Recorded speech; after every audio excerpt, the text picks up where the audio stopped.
حضرت فاطمہ بنت قیس رضی اللہ تعالیٰ عنہ فرماتی ہیں کہ ایک دن میں رسول اللہ صلی اللہ علیہ وآلہ وسلم کے مؤذن کی یہ آواز الصلاۃ جامعہ سن کر مسجد پہنچی، اور پھر میں نے نبی کریم صلی اللہ علیہ وآلہ وسلم کے ساتھ نماز پڑھی۔ نبی کریم صلی اللہ علیہ وآلہ وسلم نماز سے فارغ ہونے کے بعد ممبر پر تشریف فرما ہوئے۔ اس وقت آپ کے لبوں پر مسکراہٹ کھیل رہی تھی۔ آپ نے فرمایا کہ جس شخص نے جہاں نماز پڑھی ہے وہیں بیٹھا رہے۔ پھر فرمایا، کیا تم لوگ جانتے ہو کہ میں نے تمہیں کیوں جمع کیا ہے؟ صحابہ رضی اللہ تعالیٰ عنہ نے عرض کیا کہ اللہ اور اس کے رسول صلی اللہ علیہ وآلہ وسلم ہی بہتر جانتے ہیں۔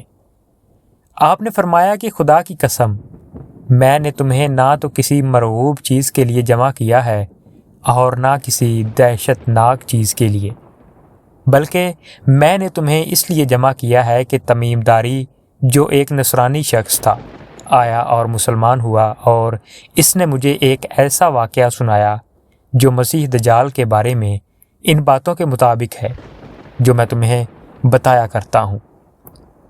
مجھ سے تمیم داری نے بیان کیا کہ وہ ایک دن قبیلہ جزام الخم کے 30 آدمیوں کے ساتھ ایک بحری کشتی میں سوار ہو کر روانہ ہوا، تو پانی کی موج 1 مہینہ تک کشتی کے سواروں سے کھیلتی رہی، یعنی کشتی مسلسل 1 مہینہ تک بحری موج میں گھری رہی اور اس کے سوار منزل مقصود تک نہ پہنچ سکے، یہاں تک کہ اس موج نے کشتی کو ایک دن غروب آفتاب کے وقت ایک جزیرہ کے قریب پہنچا دیا، اور سارے سوار ان چھوٹی کشتیوں میں جو بڑی کشتی کے ساتھ تھیں بیٹھ کر اس جزیرہ میں پہنچ گئے۔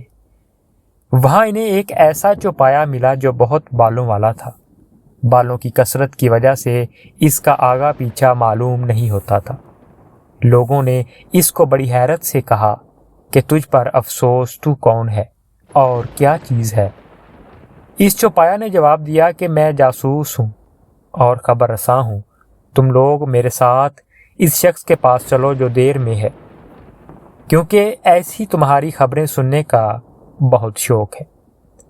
تمیم داری نے بیان کیا کہ جب اس چوپایا نے ہم سے ایک شخص کا ذکر کیا تو ہمیں بڑا ڈر لگا کہ وہ شخص کہیں انسان کی شکل و صورت میں شیطان نہ ہو۔ بہرحال ہم تیزی کے ساتھ چل پڑے، اور جب دیر میں داخل ہوئے تو کیا دیکھتے ہیں کہ وہاں ایک سب سے بڑے ڈیل ڈول والا اور نہایت خوفناک آدمی موجود ہے۔ اس جیسی شکل و صورت کا آدمی ہم نے اس سے پہلے نہ کبھی دیکھا تھا۔ وہ نہایت مضبوط اس طرح بندھا ہوا تھا کہ اس کے ہاتھ گردن تک اور گھٹنوں کے درمیان سے ٹخنوں تک لوہے کی زنجیر سے جکڑے ہوئے تھے۔ ہم نے کہا، تجھ پر افسوس ہے، تو کون ہے اور کیا ہے؟ اس نے جواب دیا کہ جب تم نے مجھ کو پا لیا اور معلوم کر ہی لیا ہے تو میں تم سے اپنے بارے میں کچھ نہیں چھپاؤں گا، لیکن پہلے مجھے اپنے بارے میں بتاؤ کہ تم کون ہو۔ ہمارے لوگوں نے اسے بتایا کہ ہم عرب کے لوگ ہیں، بحری کشتی میں سوار ہوئے تھے کہ سمندری طوفان نے ہمیں 1 مہینہ تک گھیرے رکھا اور ہماری کشتی کو یہاں لا کر چھوڑا۔ ہم اس جزیرہ پر اتر گئے، یہاں ہمیں ایک بالوں والا چوپایا ملا۔ اس نے کہا کہ میں جاسوس ہوں، تم لوگ اس شخص کے پاس جاؤ جو دیر میں موجود ہے۔ چنانچہ ہم بڑی تیزی سے تمہارے پاس چلے آئے۔ اس نے کہا کہ اچھا، مجھے یہ بتاؤ کہ بیسان میں کھجوروں کے جو درخت ہیں اس پر پھل آتے ہیں یا نہیں؟ ہم نے کہا، ہاں پھل آتے ہیں۔ اس نے کہا کہ جان لو، جلد ہی وہ زمانہ آنے والا ہے جب بیسان کے کھجور کے درختوں پر پھل نہیں آئیں گے۔ اس نے کہا کہ اب مجھے بحیرہ طبریہ کے بارے میں بتاؤ کہ آیا اس میں پانی ہے یا نہیں؟ ہم نے کہا، اس میں تو بہت پانی ہے۔ اس نے کہا کہ عنقریب اس کا پانی ختم ہو جائے گا۔ پھر اس نے پوچھا کہ مجھے یہ بتاؤ کہ زغر کے چشمہ میں پانی ہے یا نہیں، اور وہاں کے لوگ اس چشمہ کے پانی سے کھیتی باڑی کرتے ہیں؟ ہم نے کہا، ہاں اس چشمہ سے بہت پانی ہے اور وہاں کے لوگ اس پانی سے کھیتی باڑی کرتے ہیں۔ اس کے بعد اس نے کہا کہ اب مجھے امیوں یعنی اہل عرب کے نبی صلی اللہ علیہ وآلہ وسلم کے بارے میں بتاؤ، انہوں نے کیا کیا؟ ہم نے کہا کہ انہوں نے مکہ چھوڑ دیا ہے اور اب یثرب مدینہ کو ہجرت کر گئے ہیں۔ اس نے پوچھا کہ کیا عرب کے لوگ ان سے لڑے ہیں؟ ہم نے کہا ہاں۔ پھر اس نے پوچھا کہ انہوں نے اہل عرب سے کیا معاملہ کیا؟ ہم نے ان کو بتایا کہ وہ نبی صلی اللہ علیہ وآلہ وسلم ان عربوں پر غالب آ گئے ہیں جو ان کے قریب ہیں اور انہوں نے ان کی اطاعت اختیار کر لی ہے۔ اس نے کہا تمہیں معلوم ہونا چاہیے کہ ان لوگوں کا ان کی اطاعت کرنا ہی ان کے لیے بہتر ہے، اور اب میں تمہیں اپنے بارے میں بتاتا ہوں کہ میں در حقیقت مسیح یعنی دجال ہوں۔